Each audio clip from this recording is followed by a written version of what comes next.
Okay, so this video is gonna be very long. So if you're just starting this, all I'm gonna be doing is talking. I've wanted to make this video for a while, just going over my whole cancer story, like all of it. So I have so many notes. This is one of like 3 pages. And you have to remember, my cancer story is like 4 years long. So I've been fighting cancer for 4 years. It's not just oh, I was diagnosed on this day and then I did this and now I'm good. I'm cancer free. No, not my story. My story is messy and lots of things happened in between, and it wasn't just smooth sailing the whole time. Which usually cancer is not. Way back in 2015, so oh my gosh, 6 years ago now, I signed on to play soccer in college in Iowa. And so I went and did my first semester or my first season, and it was great and I loved it. And then my second season, so third semester, I guess you could say, we go the summer before everybody got there, maybe a week after being there or a few days, I can't remember. I got really sick. If you asked my roommate, I was like hacking up a lung because I was just coughing so much. I was not breathing okay. Trainers had actually sent me to a doctor to get it looked at, and he's like, oh, it just sounds like you pulled like a rib muscle, and that's why it hurts to cough and to breathe, because it had been like a month since I had gotten sick and I was still really struggling to breathe. There were times where we were doing fitness things and I would have like almost like an asthma attack where I physically could not get air into my lungs, and it was really scary and I had no idea what was going on. I played that whole season with it, played just as much as I would have without it, and I just kind of learned to breathe through it and breathe different ways, which really messed me up long term, just to say. Like, while working out and learning to breathe differently, it messed me up even now. I got home in November of 16, and that's when my husband and I got married. We got married in December of 16. So all of 17 up through 18, I was still breathing, but it always progressively was getting worse. It was getting to the point where I sounded like a pregnant lady, like a 9-month pregnant lady walking up our stairs to our apartment. And I had to stop in between because I just could not breathe. And I just thought it was like out of shape. I had never not played soccer before. So that's just what I thought it was. And I thought I was being so lazy, even though we were consistently working out. We decided to take me to a doctor, and it was like an Instacare where he could have taken x-rays, but he decided not to. And all he did was look at me, didn't even touch me, or because I was having the most pain in my ribs because I just like couldn't get air in there. And all he did was look at me and say, oh, it sounds like you have a rib out of place. Just go to a chiropractor and he'll fix it. And I was like, great, thanks so much, like so helpful. Little did I know that if he would have taken an x-ray, he would have immediately seen my tumor. But that's besides the point. So I went to a chiropractor for 6 months, and he actually really did help.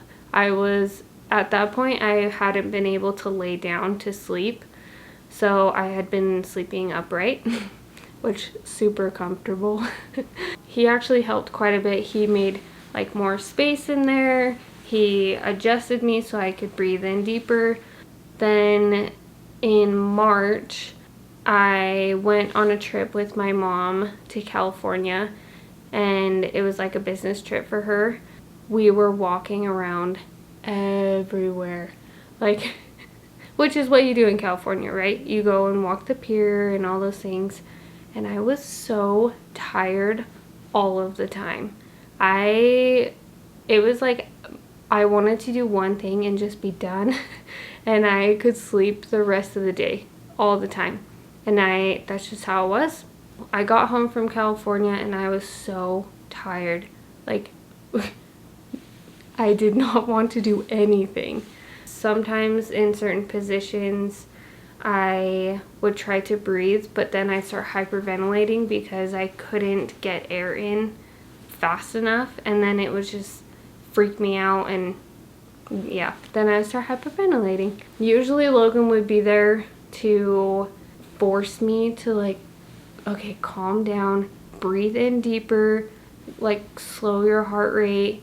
Sometimes he would massage my back to give my brain another pressure point to be thinking about and not my chest. However, when I got home from California with my mom, he had a military thing to go to. One night when he wasn't there, I was laying down in bed. This was like 1, 2 in the morning, something like that. I had woken up because I wasn't breathing, and I was freaking out because this is the worst it had ever been, and I could not get air in for the life of me. I waited for like an hour just trying to slow myself down, and I had learned different positions I could like huddle over into or stretch into to try and get some more air in, but none of them were working and I was still hyperventilating, and it was getting to the point where I was like pretty sure I was gonna pass out or something. So I made the executive decision for myself to drive myself to the ER. I will say we did not live very far from the hospital. We lived maybe 5 minutes from the hospital. So it's not like I was driving across town. I just didn't want to pay for the ambulance.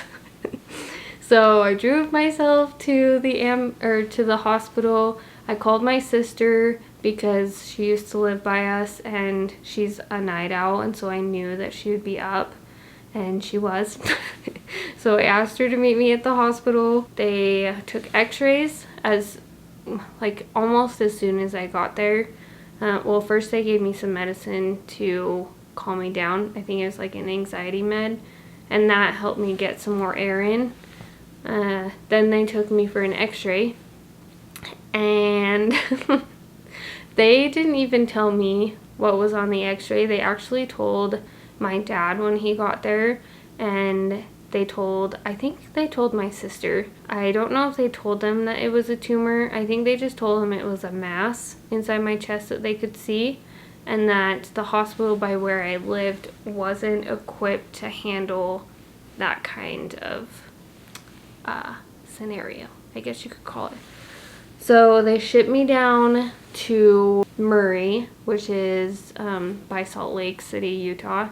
We called Logan. He was able to get out of his military training to come to the hospital. They ran multiple tests when I got there, and it was all within 3 days, and they weren't letting me eat because they didn't know when the next test would be, any of those types of things, and you can't eat for a certain amount of time before them. So I was eating maybe once a day. Oh, I should also say too, before I went to the hospital, I had dropped 10 pounds in 2 weeks, which is a lot, and I was eating like a freaking teenage boy. So that was also very concerning to the people that I talked to at the first hospital. I had a surgery that they had to do to biopsy the giant mass, and from the PET scan that they took, they said that it was as big as a soda can. This is an iPhone XR. It's as big as this. So this is how much space it was taking up.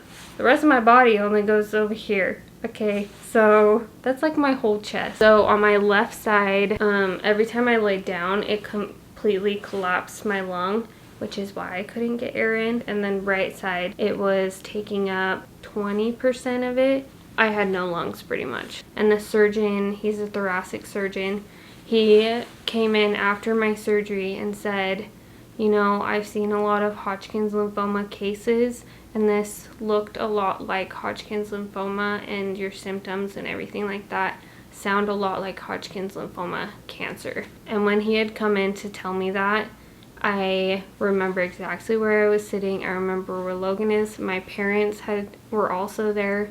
I don't know what happened after that. I just know that he was very sure that it was Hodgkin's lymphoma cancer, and he sent us home. He said, I can't say 100% until the biopsy comes back, and that could take up to a week to get back the results. So he sent us home with that knowledge. We waited for a whole week to get those results.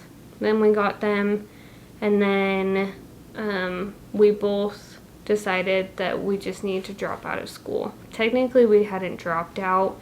We did incompletes on our classes so that we could finish them later. So after we got the results and it was a for sure Hodgkin's lymphoma diagnosis, we met my oncologist for the first time, and it was a really long appointment, him talking about all the things about Hodgkin's lymphoma.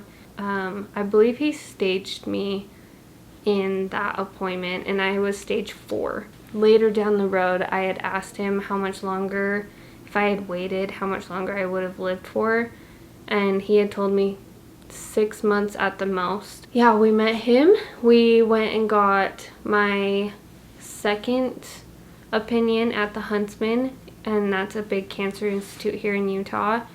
I hated them. I'm gonna be straight. I really hated them. They were so impersonable and impersonable. I think that's the word. But I did not get along with them, and I knew that this was going to be a long journey for me, and I didn't want to be a number to someone. So I went with the first doctor that I saw, and they said the exact same things pretty much. The second one said I could maybe be a stage 3, but I was teetering on like 3 and 4, so he would have probably staged me as a 4 as well, and had the exact same treatment plan, so it didn't really matter where I went. And plus the other hospital was way closer to my house, and I was stage 4 bulky, and Hodgkin's lymphoma is also a blood cancer. Yeah, I don't know if that's helpful, but that's what it is. And it has to do with your lymph nodes, obviously, Hodgkin's lymphoma.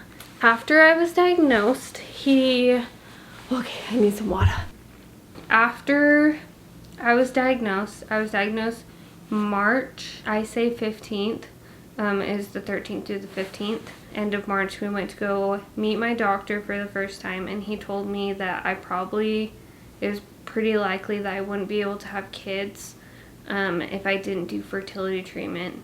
So, like, to save eggs and everything. So in April, we had to do things super quick. My doctor was like, we don't have time to wait for you to slowly get these things done. We have to do them now because you don't have time. Maybe a few days after, maybe a week after we had met my doctor for the first time, we pretty much started fertility treatments, or we at least had an appointment to meet with someone. So we started fertility treatments in April, and it takes about a month to go through the process of retrieving eggs. It was a lot of meds, a lot of sticking me, and so I always have a soft spot in my heart for the women that struggle with infertility, because I know what it feels like to feel like an animal and have someone stick you every day. We did that, and we saved my eggs. We actually created embryos instead of eggs because embryos have a higher success rate in the future.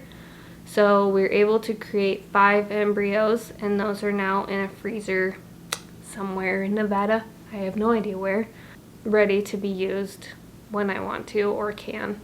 Getting your eggs harvested, there's a surgery in order to do that. A couple days after that surgery, I had another surgery to get my port placement. This scar is the place where all of my ports have been. That's where they put in my port.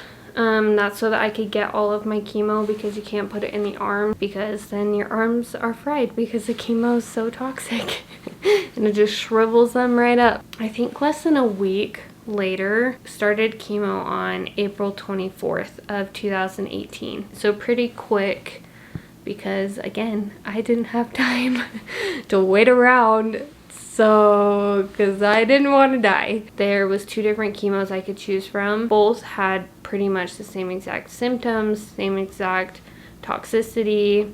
It was just same like success rate. It didn't really matter which one I chose.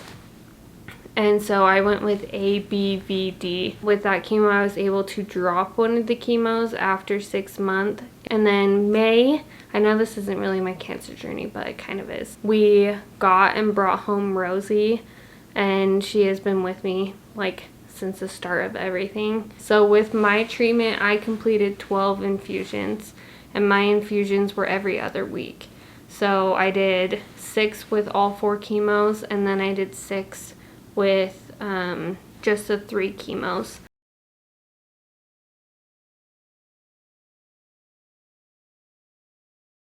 And I actually spent every holiday since I had been diagnosed in the ER for something.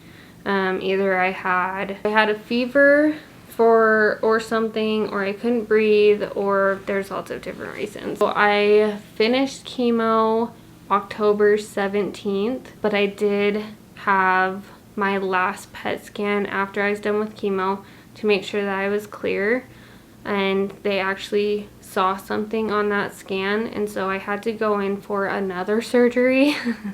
It was with the same thoracic surgeon that had diagnosed me, but with this surgery, they went in from my left side. They collapsed my left lung to get over to where they needed to, and it was like right in the middle, and to take the sample that they needed of what was active or lighting up on the scan. So that surgery was very intense and not easy to come back from, and I had a chest tube in probably for like, it was less than a day, and then I didn't need it anymore, which is really good. That came back clean, so they just said it was scar tissue. December 4th, I was told I was cancer free. Even though I was cancer free, like scans came back clean and everything, because I was stage 4 and because my tumor was so big, they suggested that I do radiation just to like really make sure that the house wasn't somewhere where cancer could come back so easily. I started radiation December 20th. I did it for a month. So I finished in 19, and that hurt. And I was very uncomfortable all of the time. After I finished radiation, so that was January, I got my port removed after 6 months.